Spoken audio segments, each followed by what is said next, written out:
Man, I'm so glad to be here. I feel like we've been waiting a long time to make this happen. This has been much, much long overdue. Years in the making, and honestly, no better way to start off my spring break, because here at the campus-wide leader, well, spring break may be starting now, we never sleep, and what a night last night was. ASU football ending their spring practice schedule with the spring scrimmage. While some might think it's too early to think about the 2019 college football season, the Herm train waits for no one. Arizona State football has been in spring practice throughout February and wrapped things up in its spring scrimmage last night. With several questions headlined by an open battle for the starting quarterback spot, Thursday night gave everyone a glimpse as to what the future of ASU football will look like, as our own Jack Lottery reports. ASU men's basketball entered its final road trip of the season at a crossroads. On Thursday, the Sun Devils definitely ended up crossing to the wrong side. The Oregon Ducks shut down the Devils in a 79-51 rout, souring the mood after an emotional senior night win last week. Our Alex Gall made the trip to Eugene and has the reaction from the loss from Matthew Knight Arena. Carly, thanks so much. Arizona State women's hockey wrapped up its season last weekend when the team competed in the Western Women's Collegiate Hockey League Conference Tournament in Las Vegas. For the first time in program history, the Devils made it to the semifinals, fresh off a 4-0 win over rival GCU in pool play. While the team fell to Midland later Saturday night, the win over the Lopes in the afternoon was the team's 10th victory of the season, which is how many they had combined in the previous 2 seasons. After the Midland Warriors beat ASU Saturday night, they went on to send the conference's best, Colorado, into 2 overtime periods, eventually winning 3-2 and earning the program's first national tournament berth. WCSN live streamed all 9 games over the weekend, and wow, what a great weekend of college hockey it was. Caleb, great stuff. In the past week, several of ASU's Olympic sports have been competing in their league championships. Last week, the track and field team was in Seattle for the MPSF championships. The Sun Devils won 3 titles, headlined by redshirt senior William Paulson, breaking a school record in the mile run at 3 minutes and 58 seconds. This weekend, men's dive and women's swim and dive are in Washington for the Pac-12 championships, and so far, the women have set several program bests already. The Sun Devils set a new record in the 200 medley relay and 800 free relay on Wednesday. And the next day, Junior Sierra Runge, part of the 800 free relay group, set a record in the preliminary of the 500 freestyle, then broke her own record later that day in the final. Both the men and women will finish the Pac-12 championships Friday and Saturday. Meanwhile, ASU Gymnastics is headed to the final month of its season, which for Caitlin Safransky means her final few competitions as a Sun Devil. Caitlin transferred to ASU to join her sister Ashley, and the two have been a part of each other's gymnastics careers since the beginning. WCSN's Nadia Tessero has more on the siblings' journey through the gym.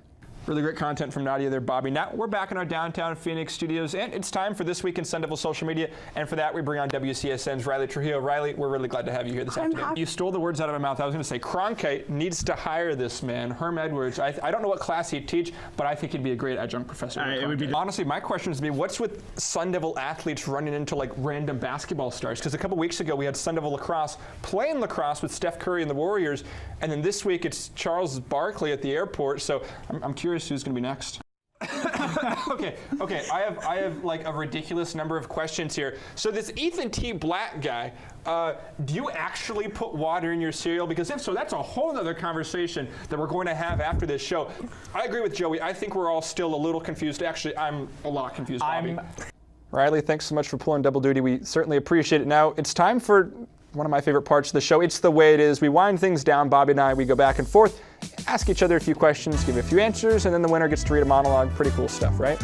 I love it. So we're going to start things off with ASU hockey. They have 1 series left this season. It's this weekend up in Minnesota. Both the Gophers and Devils are vying for an at-large bid. So what do you think happens this weekend? How might it affect ASU's playoff chances? Yeah, I agree. I think ASU wins at least 1, if not 2 of these games. They've had some struggles in the road, which is why I think they could drop a game. But as long as they win 1, honestly, you're right. Even if they don't win any, they have a pretty good shot. It's been a phenomenal season for ASU hockey. Sun Devil Hoops dropped a rough game in Eugene last night to the Ducks. How much does this loss hurt their tournament chances? A lot. It hurts them a lot. I don't think they're totally knocked out, but it's going to be really interesting how this final bit of play goes in the Pac-12 conference. If they lose another game, they might be out of it, but they're not totally out of it yet. Now, Bobby, we're both huge baseball guys, so let's close the show out with that. Sun Devils 8-0, averaging over 10 runs a game. How long do you think they sustain both this offense, but also their just success with winning? I agree. I think they're going to keep up both hitting and winning throughout the course of the season. It's going to slow off once you hit Pac-12 play. There's a lot of really good pitching in the Pac-12 conference, so they won't be averaging over 10 runs a game, but I do still think that offense is going to be one of the best in the conference, and I think they have a real shot to make it to the postseason. Man, I'm 0 for my last 3. I have a really, really good feeling about this. I'm 1 for my last 1, but I really want to make that 2 for 2. Oh, you think you're going to go 2 for 2? I think I do. I'm not going to say. I never guarantee with this. No, I'm getting the winning culture back to Livermore, California. No, bring it to Maplewood. Oh, what do you know? I called it. Arizona State hockey has a chance to make it to the national tournament in just its 4th season at the NCAA level. Had it not been for Wisconsin-based Bradley Corp in July 2014 and their donation of over $30 million, the team wouldn't be where it is now. Quite literally, because they wouldn't have had the money to start a program because, well, let's be real, hockey's super expensive. But that isn't the only thing that came out of CEO Don Mullet's donation to the athletic department. The Arizona State men's tennis team is back in its 2nd season after a 10-year hiatus. Women's lacrosse was added last season, and women's triathlon was added as well in 2016, who, mind you, has won the last 3 national championships in their 3 seasons as a program. So why is this important? I'm a firm believer that a school can never have too many varsity sports. ASU is 3rd in the Pac-12 with 27 of them. By adding 4 sports over the course of the last 3 years, 150 athletes who otherwise may not have had the opportunity were given a chance to compete at the collegiate varsity level.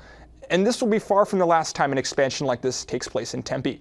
Arizona State Club Hockey winning the 2014 National Championship set the school on a path that led to 4 NCAA sports being added, produced 3 national championships, and has honestly changed the culture on campus. Because, let's be real, ASU wants to be a basketball school, and one day they may be. But for now, they aren't. Arizona State University is a hockey school, also a triathlon school, and that's the way it is. On to number 2. We're headed out to Vegas, the WWCHL playoffs. Jordan Nash bowled. It was her 3rd shutout of the season on Saturday against Grand Canyon. Look at those saves. Saves on saves on saves. ASU won that game 4-0, advanced to the semifinals. It was incredible. Man, Bobby, we were talking about that ASU offense for the baseball team, but the softball team, they've been pretty good with the bats as well.